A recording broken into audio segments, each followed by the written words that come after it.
Hello friends, welcome to the MPTS academy. I hope आप सभी अच्छे होंगे, पढ़ाई कर रहे होंगे, घर पे सेफ होंगे।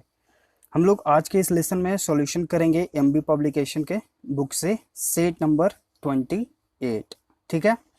हमारा टारगेट क्या है? 2016 से 2020 तक जितने भी एग्जाम्स हुए हैं एसएससी के द्वारा, ठीक है, चाहे वो पीटी हो या फिर मेंस हो, ठीक है, SSC CGL, CHSL, stenographer, CPO, ठीक है। तो इन एग्जाम्स के जो पीटी और मेंस के क्वेश्चंस हैं हम लोग यहाँ पर सारे सोल्व करेंगे, ठीक है, 2016 से 2020 तक, जो कि एमबी पब्लिकेशन में सारा दिया गया है। तो हम लोग जो है लेसन वाइज करके यहाँ पर सॉल्यूशन कर रहे हैं, ठीक है। तो इसका जितना भी लेसन जो है हमारा द एमपीटीएस एकेडमी के चैनल पे बना हुआ है प्लेलिस्ट, ठीक है, एमबी सॉल्यूशन। एमबी सॉल्यूशन में आपको जितने भी लेसन्स एमबी पब्लिकेशन के सॉल्यूशन कराए गए हैं इसमें आपको मिल जाएंगे, ठीक है। तो आप वहां पर जाकर सारे लेसन्स को देख सकते हैं, समझ सकते हैं, सीख सकते हैं। तो चलिए हम लोग शुरू करते हैं सेट नंबर 28 से क्वेश्चन नंबर फर्स्ट। देखिए डायरेक्शन क्या करता है, in the following question out of the four alternative choose the word which best expresses. Best expresses यानी कि सिनोनिम्स, सिनोनिम्स यानी कि पर्यायवाची शब्द। क्वेश्चन क्या हमारा? प्रोफ्लिगेट, ठीक है। देखिए इसका मतलब क्या होता है? प्रोफ्लिगेट मतलब इसका मतलब होता है उड़ाऊ। एक ऐसा व्यक्ति जो अपने पैसों को बहुत ज्यादा ही खर्च करता है, उसे उड़ाता है, ठीक है। अब हमारे पास चार ऑप्शंस हैं, हर एक ऑप्शन को हम लोग यहाँ पर अच्छे से समझेंगे, उनका अर्थ, उसके बाद अपना राइट आंसर यहाँ पे चूज करेंगे। तो ऑप्शन ए आपका है टॉकेटिव, ठीक है, इसका मतलब होता है बातूनी। ऑप्शन बी आपका है इंटेलिजेंट यानी कि बुद्धिमान। ऑप्शन सी आपका है अनकन्वेंशनल यानी कि अपरंपरागत। और ऑप्शन डी आपका है वेस्टफुल यानी कि उड़ाऊ, खर्चीला। तो राइट आंसर हमारे यहाँ पे ऑप्शन डी हो गया, ठीक है। प्रोफ्लिगेट मतलब भी होता है उड़ाऊ और वेस्टफुल मतलब भी होता है उड़ाऊ, खर्चीला, ठीक है। तो राइट आंसर हमारा यहाँ पे ऑप्शन डी हो गया। डायरेक्शन जो है हमारा क्वेश्चन नंबर 2 का वो है कि in the following question out of the four alternative choose the word which is opposite.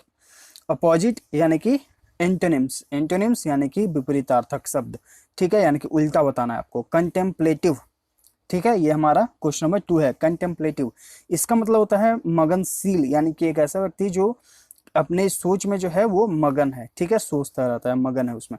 अब हमारे पास जो है चार ऑप्शंस हैं। ऑप्शन ए आपका है विस्टफुल, WISTFUL, ठीक है, विस्टफुल मतलब होता है उदास भरी आंखें।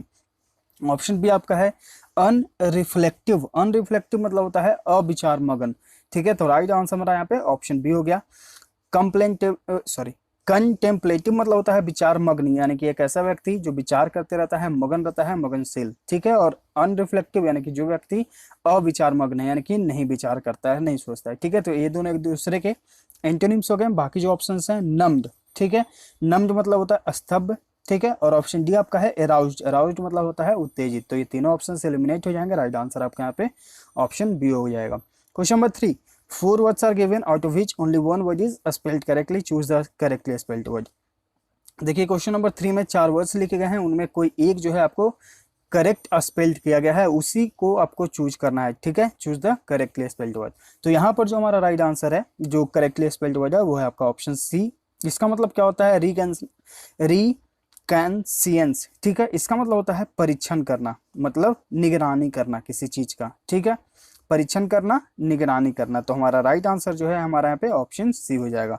क्वेश्चन नंबर 4 to 6 में डायरेक्शन क्या कहता है कि आपको जो है एक सेंटेंस दिया जाएगा, उन सेंटेंस को 4 पार्ट्स में डिवाइड किया गया है, ठीक है। उसमें जो है कोई एक पार्ट में एरर हो सकता है। देखिए यहाँ पे लिखा गया मे हैव एन एरर, यानी कि एरर हो सकता है। अगर आपको लगता है कि वो पार्ट एरर है तो उसे आप अपना आंसर के रूप में चूज करें। अगर आपको लगता है कि उस सेंटेंस में कोई एरर नहीं है तो आपको मिलेगा ऑप्शन नो एरर का, आप उसके साथ जा सकते हैं, ठीक है। लेकिन क्वेश्चन को मिस नहीं करेंगे, छोड़ेंगे नहीं, ठीक है। हम लोग यहाँ पर सारे क्वेश्चंस को सीख कर जाएंगे, समझ कर जाएंगे, ताकि अगर एग्जाम में ऐसे क्वेश्चंस देखने को मिले तो हम वहाँ पर तुरंत अपना राइट आंसर चूज कर सकें, अपना क्लिक कर सकें आंसर, ठीक है। क्योंकि हर एक मार्क आपके लिए इंपॉर्टेंट है, तो एक भी क्वेश्चन हम लोग यहाँ पर मिस नहीं करेंगे, हर एक क्वेश्चन को सीखेंगे। तो देखिए क्वेश्चन नंबर 4 क्या कहता है, one should keep his word.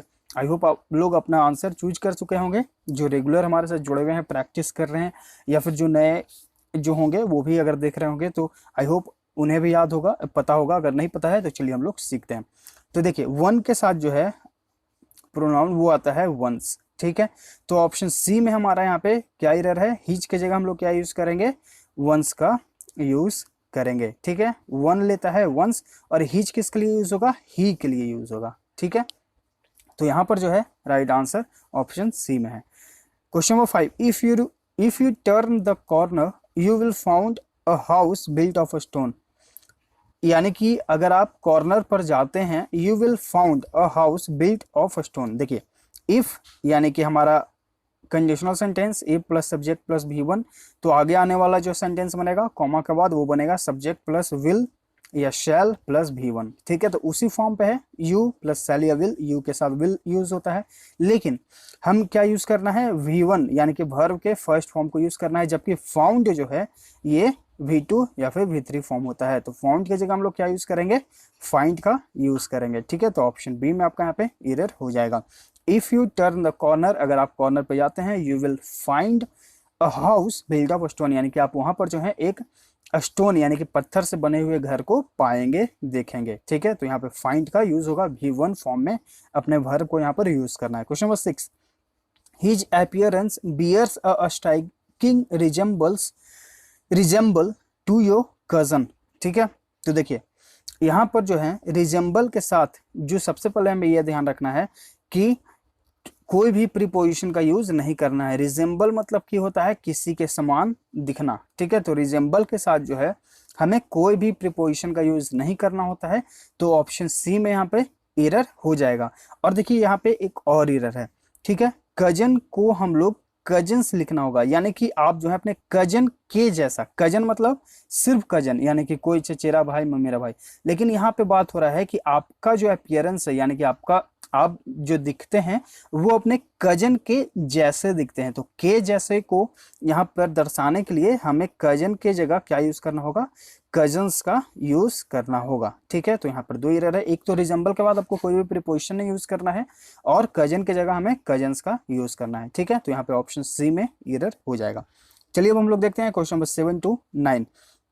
Question number 7 to 9 है हमारा fill in the blank. Question number 7, the director congratulated mister Verma fill in the blank his success. तो कॉन्ग्रेचुलेट के साथ आई होप आप अपना राइट आंसर चूज कर चुके होंगे अब तक। ठीक है, कॉन्ग्रेचुलेट के साथ क्या प्रीपोजिशन यूज करना होता है, ऑन का, तो राइट आंसर है यहाँ पे ऑप्शन ए हो जाएगा। Question number 8, the boys were fill in the blank to hear that we are going to Wilda bridge. देखिए जो इस क्वेश्चन नंबर 7 का हिंदी है वो क्या है, द डायरेक्टर यानी कि जो निर्देशक हैं उन्होंने बधाई दिया मिस्टर वर्मा को उनके सफलता पर।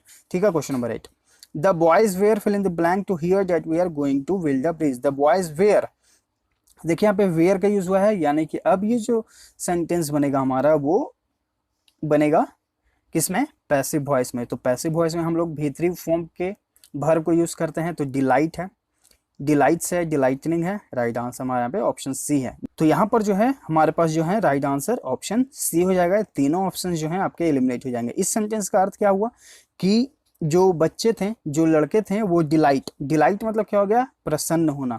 बच्चे जो हैं वो प्रसन्न हो गए यह सुनकर, हियर मतलब सुनकर, कि we are going to build a bridge. Build मतलब बनाना, ब्रिज मतलब पुल, यानी कि हम लोग जो है एक पुल को बनाने जा रहे हैं। ठीक है, तो यहाँ पर जो है डिलाइटेड का यूज होगा। ठीक है, चलिए देखते हैं question number 9, the revolting players and the games administrators held fill in the blank discussion to resolve the payment dispute।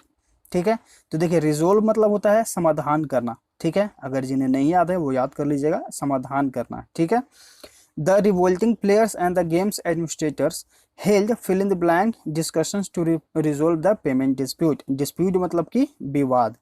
अब यहाँ पर देखिए एक ऐसा जो है यहाँ पे अप्रोप्रिएट आपको वर्ड भरना है, फिल करना है जो इस सेंटेंस को कंप्लीट कर दे। ऑप्शंस क्या क्या है, अननेसेसरी यानी कि अनावश्यक, ऑब्लिगेटरी यानी कि अनिवार्य, प्रीलिमिनरी यानी कि प्रारंभिक, और साइलेंट यानी कि मूक या फिर शांत, खामोश। ठीक है, राइट आंसर हमारा यहाँ पे ऑप्शन सी है। एक जो है प्रारंभिक डिस्कशन रखा गया प्लेयर्स के बीच और एडमिनिस्ट्रेटर्स के बीच, ताकि वो जो है पेमेंट डिस्प्यूट यानी कि पेमेंट को लेकर जो विवाद हुआ है वो उसे रिजोल्व कर सकें, यानी कि समाधान उसका निकाल सकें। ठीक है, तो यहाँ पर जो है राइट आंसर हमारा यहाँ पे ऑप्शन सी है। इसका प्रीलिमिनरी मतलब क्या हो गया, हमारा प्रारंभिक। ठीक है, तो याद कर लीजिएगा। बाकी ऑप्शंस भी आपको हिंदी यहाँ पे बता दिया गया है, सारे वर्ड्स को याद कर लीजिएगा, इंपॉर्टेंट है। चलिए अब हम लोग देखते हैं question number 10 to 12। Question number 10 to 12 में डायरेक्शन हमारा क्या करता है कि हमें बताना है item 1 phrases. Wild goose chase, I hope आप सभी को ये पता होगा, हम लोग प्रीवियस लेसन में कर चुके हैं। इसका मतलब होता है निरर्थक प्रयास, ठीक है, कोई भी एक निरर्थक प्रयास, असंभव खोज, ठीक है। तो इसका जो राइट आंसर है वो होगा हमारा option C, a foolish unprofitable adventure. Unprofitable यानी कि आपको उससे कोई भी फायदा नहीं होगा, निरर्थक होगा, ठीक है। तो राइट आंसर है हमारा ऑप्शन सी है। बाकी जो ऑप्शन हैं, एन एडमायरेबल इंटरप्राइज, एडमायरेबल यानी कि प्रशंसनीय, ऑनेस्ट यानी कि ईमानदार, पावरफुल यानी कि शक्तिशाली, ठीक है। तीनों ऑप्शन से एलिमिनेट, राइट आंसर हमारा ऑप्शन सी है। क्वेश्चन नंबर 11, स्मेल राइट यानी कि कुछ संदिग्ध आप जो है वहां पर पा रहे हैं, ठीक है। तो ये क्वेश्चन हम लोग 2 दिन पहले ही लेसन में किए हैं। तो इसका जो राइट आंसर होगा वो होगा हमारा ऑप्शन बी, सस्पेक्ट और ट्रिक और डिसीट, यानी कि आप जो है वहां पर कुछ संदिग्ध पाएं। Question number 12, live wire. Live wire मतलब क्या होता है, सजीव, सक्रिय, ठीक है, सजीव सक्रिय। तो हमारा राइट आंसर जो है हमारा यहाँ पे ऑप्शन बी हो जाएगा, ठीक है। ऑप्शन बी हमारा यहाँ पे ऑप्शन राइट आंसर है। बाकी जो ऑप्शंस हैं, इंडस्ट्रियस मतलब क्या होता है, मेहनती, ये सिनोनिम्स एंटोनिम्स में पूछा जाता है। ब्रिलियंट यानी कि तेज, तो ये एलिमिनेट हो जाएगा। सिंसियर एंड इंटेलिजेंट यानी कि समझदार और बुद्धिमान, ठीक है। सिंसियर एंड एफिशिएंट यानी कि समझदार और निपुण, तो ये तीनों ऑप्शन से एलिमिनेट, राइट आंसर आपका यहाँ पे ऑप्शन बी है। लिवली यानी कि सजीव, एक्टिव यानी कि सक्रिय, ठीक है। तो ये जितने भी वर्ड्स यहाँ पर आपको बताए गए हैं सारे याद कर लीजिएगा। चलिए अब हम लोग देखते हैं क्वेश्चन नंबर 13 to 15 में क्या कहता है, OWS बताना है हमें, यानी कि 1-1 substitution. The ceremony of crowning a sovereign, यानी कि एक सेरेमनी रखा गया है जिसमें जो है राज तिलक होगा, ठीक है, किसी व्यक्ति का क्राउनिंग यानी कि किसी को जो है ताजपोशी किया जाएगा। तो चलिए देखते हैं ऑप्शंस क्या क्या हैं। ऑप्शन ए आपका है फेलिसिटेशन यानी कि बधाई देना। ऑप्शन बी आपका है प्रमोशन यानी कि पद में उन्नति, पदोन्नति, ठीक है। ऑप्शन सी आपका है कोरोनेशन, तो राइट आंसर हमारा यहाँ पे ऑप्शन सी है, कोरोनेशन यानी कि राज तिलक, यानी कि किसी का जो है वहां पर राज तिलक हो रहा है, ठीक है। और ऑप्शन डी आपका है इंस्टॉलेशन यानी कि स्थापना करना। तो ये तीनों ऑप्शन से eliminate, right answer option C है। Question number 14, one who tends to patronize, rebuff और ignore people regarded as social inferiors and imitate. देखिए इस यहाँ पर जो है सारे वर्ड्स हमारे लिए इंपॉर्टेंट हैं। ट्रेड मतलब टेंड, TEND, ठीक है। उसके बाद आपका है पैट्रोनाइज, फिर आपके लिए जो इंपॉर्टेंट वर्ड है वो है आपका रिफर्ब, उसके बाद इग्नोर, ठीक है। तो इन सारे वर्ड्स को इन्फीरियर, तो यहाँ पर जो है आपको सारे वर्ड्स पहले हमें जानने होंगे, ठीक है। तो देखिए टेंस मतलब जो है, टेंड मतलब होता है के जैसा प्रवृत्ति होना, ठीक है। पैट्रोनाइज यानी कि संरक्षित करना, ठीक है। रिवर्फ, REBUFF, इसका मतलब होता है दुत्कारना, किसी को जो है बहुत ही कम समझना। इग्नोर यानी कि किसी को नकार देना, मतलब कि आप उसे जो है नकार रहे हैं, इग्नोर कर रहे हैं, ठीक है। उसके बाद जो आपका इन्फीरियर्स यानी कि कम, आपसे जो है कम होते हैं, आपके लेवल के कम होते हैं। इमिटेट यानी कि नकल करना। तो इस तरह के जो सेंटेंसेस, मतलब कि इस सेंटेंस का कहने का अर्थ ये है कि एक ऐसा व्यक्ति जो बहुत ही गंवार टाइप का है, जिसे हर समय जो है संरक्षित करने की जरूरत होता है, दूसरों की हेल्प की जरूरत होती है, ठीक है। तो यहाँ पर जो हमारा राइट आंसर होगा वो होगा आपका ऑप्शन ए, स्नॉब। स्नॉब मतलब क्या होता है, SNOB, स्नॉब मतलब होता है गंवार व्यक्ति, ठीक है। तो यहाँ पर जो है राइट आंसर ऑप्शन ए हो जाएगा। बाकी जो ऑप्शंस हैं, ऑप्शन बी आपका है FOB, ठीक है। फॉर्म मतलब क्या होता है, फॉर्म मतलब होता है ठगना।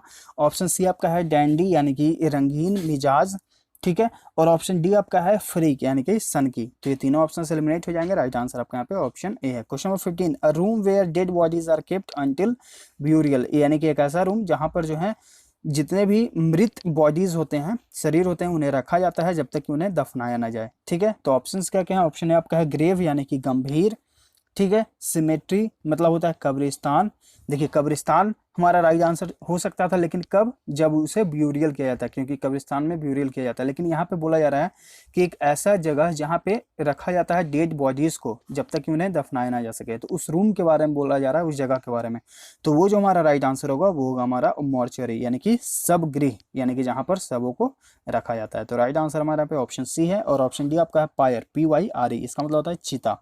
चिता आई होप आप सभी समझ गए होंगे, ठीक है। तो राइट आंसर हमारे यहाँ पे ऑप्शन सी है। अभी हम लोग द हिंदू के इंपॉर्टेंट वर्ड मीनिंग्स भी हम लोग पढ़ना शुरू कर चुके हैं।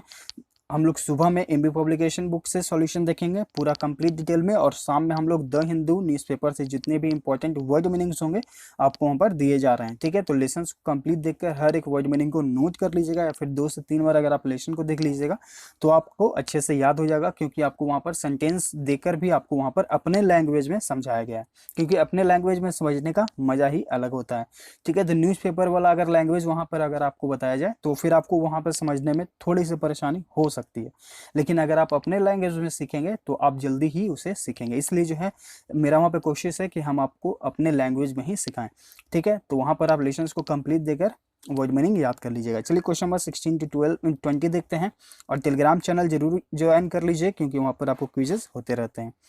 क्वेश्चन नंबर 16, अंडरलाइन सेक्शन आपको देखने को मिलेगा एक सेंटेंस में। अगर आपको लगता है कि उस अंडरलाइन सेक्शन में कोई एरर है तो आप अपने ऑप्शंस में से उसे सुधारें। अगर आपको लगता है कि नहीं एरर है, कोई भी इंप्रूवमेंट की जरूरत नहीं है, तो आप जाएं नो इंप्रूवमेंट ऑप्शन के साथ। ठीक है, question number 16, any able bodied man is eligible for the job. Eligible यानी कि योग्य। ठीक है, अब देखिए यहाँ पे एनी मतलब होता है कोई।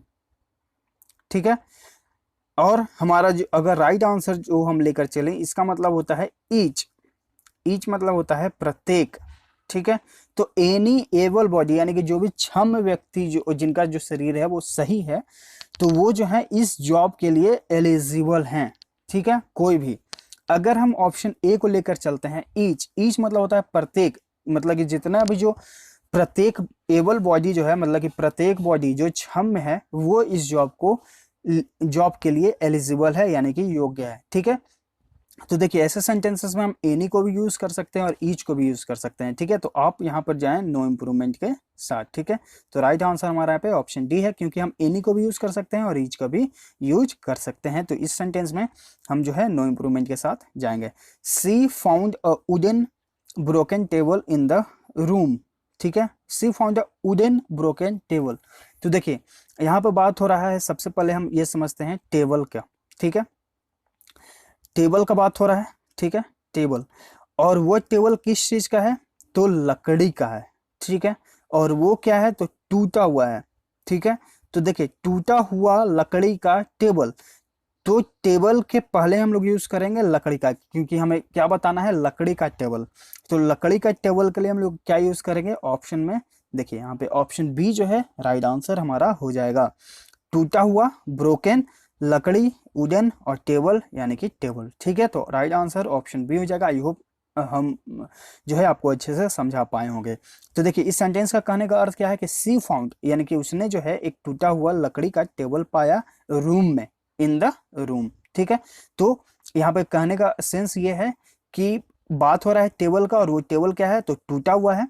ठीक है, और वो टेबल है किस चीज का, तो लकड़ी का। ठीक है, तो लकड़ी का टेबल सबसे पहले हमें ये बताना है, और वो क्या है, तो वो टूटा हुआ है। ठीक है, तो यहाँ पर राइट आंसर ऑप्शन बी हो जाएगा। Question number 18, the truck rumbled to a halt and a man got out and ran. तो देखिए रंबल जो यहाँ पे वर्ड यूज हुआ है, इसका मतलब क्या होता है, गड़गड़ाहट। ठीक है, तो ट्रक कभी भी गड़गड़ाहट नहीं करता है।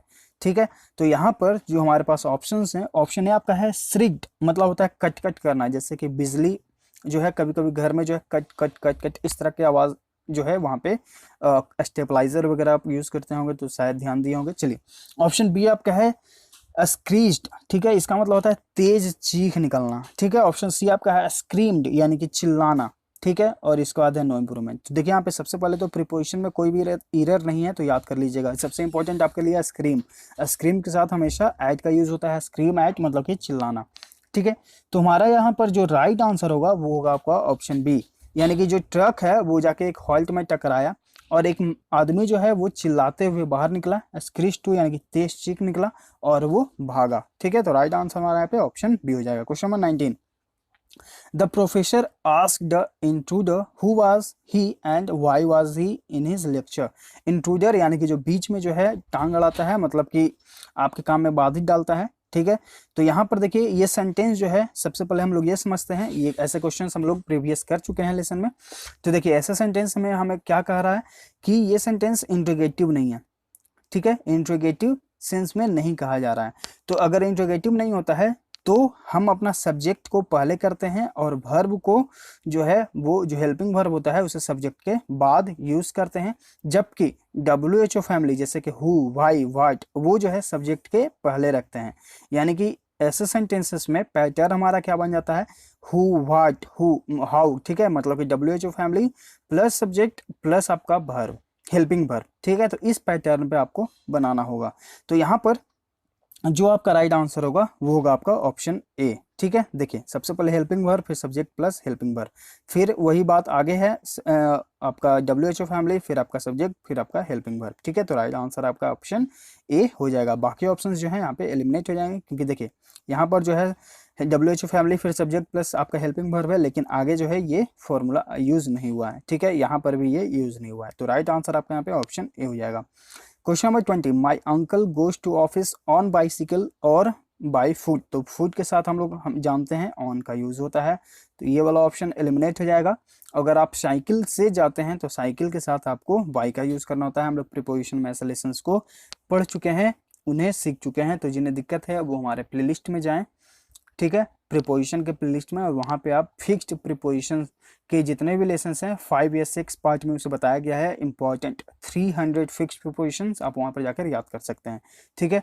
तो बाइसिकल से अगर आप जाते हैं तो बाई का यूज़ करें, फुट से जाते हैं यानी कि पैर से, पैदल चलकर, ठीक है, बाई ऑन फुट यानी कि पैदल चलकर, तो उसके लिए हम लोग यूज़ करते हैं ऑन का। तो राइट आंसर जो है वो हमारा ऑप्शन बी हो जाएगा। My uncle goes to office, यानी कि मेरे अंकल जो जाते हैं ऑफिस किससे, साइकिल से या फिर पैदल, ठीक है। तो राइट आंसर हमारा पे ऑप्शन बी हो जाएगा। चलिए अब हम लोग देखते हैं क्वेश्चन नंबर 21 to 25 क्या कहता है। क्वेश्चन नंबर 21 to 25 जो कहता है वो उसे कहने दीजिए, लेकिन सबसे पहले हमें इसे पैसेज पढ़ना होगा, तब जाकर हम इसके क्वेश्चंस के आंसर दे पाएंगे, ठीक है। तो इसके लिए जो है हम चलिए अपने पैसेज को पढ़ते हैं। We set out for the gallows, ठीक है, we set out for the gallows. देखिए सेट आउट मतलब कि पधारना, आप कहीं पर गए, ये याद करते जाइएगा, इंपॉर्टेंट है, ठीक है। फ्रेजल वर्ब है सेट आउट यानी कि पधारना।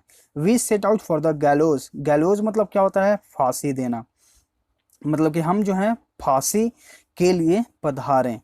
To warders marched on either side of the prisoner, जो दो वहां पर जो जेल के रखवाले थे, वार्डनर्स थे, वो आगे बढ़े, marched on either side of the prisoner, यानी कि जो कैदी है, प्रिजनर यानी कि कैदी, उसके या तो इस साइड आए या फिर उस साइड आ रहे थे, मतलब कि मार्च कर रहे थे, आगे बढ़ रहे थे कैदी के साथ, ठीक है।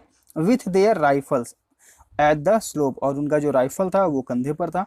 To others march close against him, दो जो सिपाही थे वो क्या कर रहे थे, जो वार्डर्स थे वो जो है उसके एकदम नजदीक के साथ, क्लोज अगेंस्ट हिम यानी कि उसके एकदम नजदीक में जो है चल रहे थे।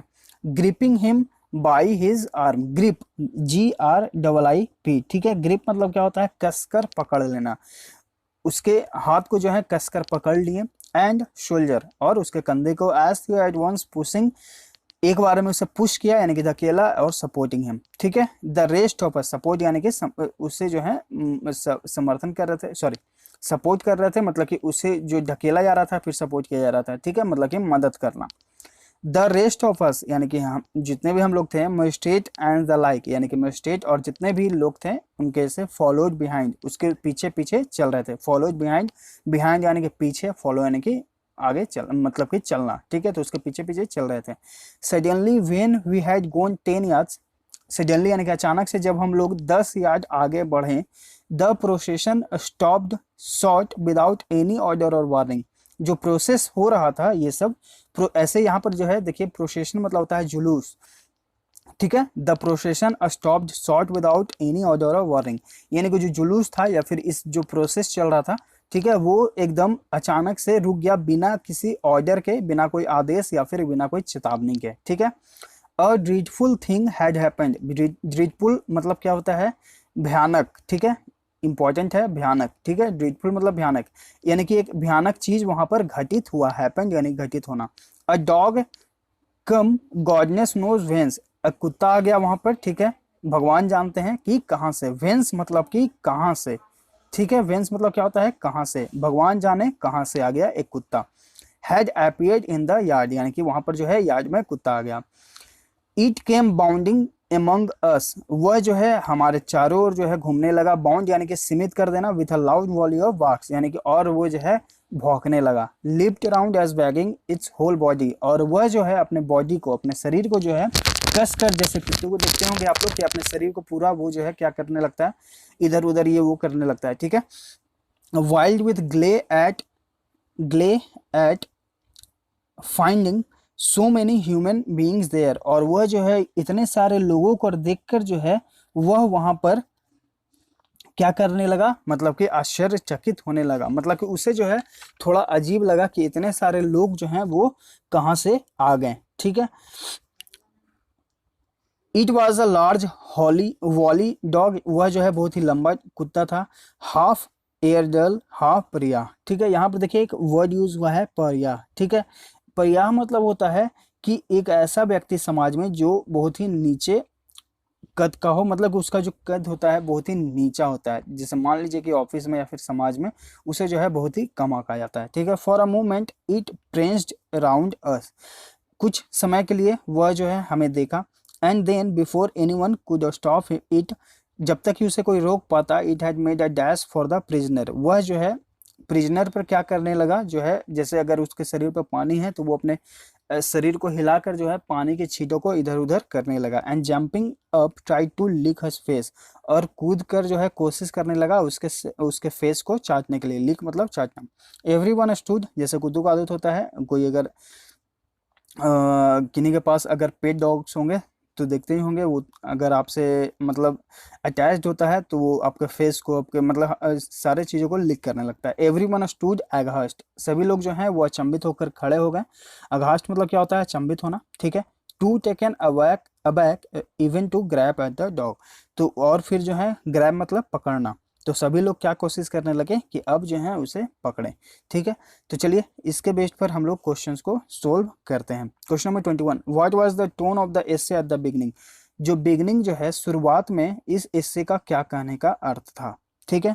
तो इस कहने का अर्थ था वो था ग्लूमी, क्योंकि हमें पता ही नहीं था, क्योंकि सबसे पहले बात तो वहां पर जो है बात किया जा रहा था एक कैदी के बारे में, ठीक है। उसके बाद फिर वहां पे कुत्ता आ गया, और उसके बाद फिर इस कहानी का जो है कोई एंड ही नहीं पता चला, ठीक है। तो ये जो है ग्लूमी मतलब क्या होता है, ग्लूमी मतलब होता है एक तो होता है उदास, ठीक है, और एक होता है अस्पष्ट, ठीक है। तो राइट आंसर जो है हमारा यहाँ पे ऑप्शन सी हो जाएगा। Question number 22, how did the arrival of the dog change the atmosphere of the event, कुत्ते के आ जाने के बाद जो है वहाँ का वातावरण कैसे चेंज हो गया, ठीक है। तो जब कुत्ता आया तो क्या हुआ, सभी लोग जो है वहां पर स्तब्ध हो गए थे, अचंभित हो गए थे, ठीक है। तो राइट आंसर हमारे पे ऑप्शन डी है। स्टंट मतलब क्या होता है, अचंभित हो जाना, तो सभी लोग जो है वहां पर प्रेजेंट थे, उपस्थित थे, सभी लोग अचंभित हो गए, ठीक है। Question number 23, what was the emotion displayed by the dog, तो इमोशन के सॉरी जो कुत्ते के द्वारा जो है वो किस प्रकार का इमोशन शो किया गया, तो जॉय, जैसा कि आप देखे थे कि वो क्या करने लगा, फेस को लिक करने लगा, सभी को घूरने लगा, घूमने लगा सभी के चारों, ठीक है। तो वो जो है अपना जॉय वहां पर दिखा रहा था, खुशी दिखा रहा था, ठीक है। चलिए question number 24, what was the surprising about the actions of the dog, तो डॉग का जो एक्शन क्या था जिससे सभी लोग जो हैं वो सरप्राइज हो गए, तो वो क्या करने लगा था कि लिक करने लगा था प्रिजनर के फेस को। तो राइट आंसर हमारा यहाँ पे ऑप्शन डी है, ठीक है। Question number 25, how did the author respond to the appearance of the dog, तो जो राइटर हैं, जो लेखक हैं, वो कुत्ते के आ जाने से मतलब क्या रिस्पॉन्ड करते हैं, ठीक है। तो he was taken aback as the others, तो उसे और भी बाकी दूसरे कुत्तों की तरह जो है अदर्स मतलब कि अदर्स एज द अदर्स यानी कि दूसरे कुत्तों की तरह जो है उसे भी ले जाया गया वहां से, जैसा कि हम लोग सेंटेंस के लास्ट में देखे थे कि too taken aback even to grab the dog, तो सभी लोग क्या करने लगे थे, उसे पकड़ने की कोशिश करने लगे थे और बाहर ले जाने की कोशिश कर रहे थे। तो ऑप्शन डी हमारे यहाँ पे राइट आंसर हो जाएगा। तो ये है सीट नंबर 28 का डिटेल्ड में सॉल्यूशन। आई होप आप सभी को हर एक क्वेश्चन अच्छे से समझ में आ गया होगा। तो समझाने का तरीका अच्छा लगा तो प्लीज़ लाइक कर दें, अपने स्टडी ग्रुप्स में ज़्यादा से ज़्यादा शेयर करें ताकि और लोग भी जो हैं इस बुक को अच्छे से समझें, सीखें और हमारे साथ जुड़ें। अगर आप नए हैं तो चैनल को सब्सक्राइब कर लीजिएगा ताकि आपके पास अपडेट्स मिलते रहें। मिलते हैं आगे के लेसन्स में। Thank you.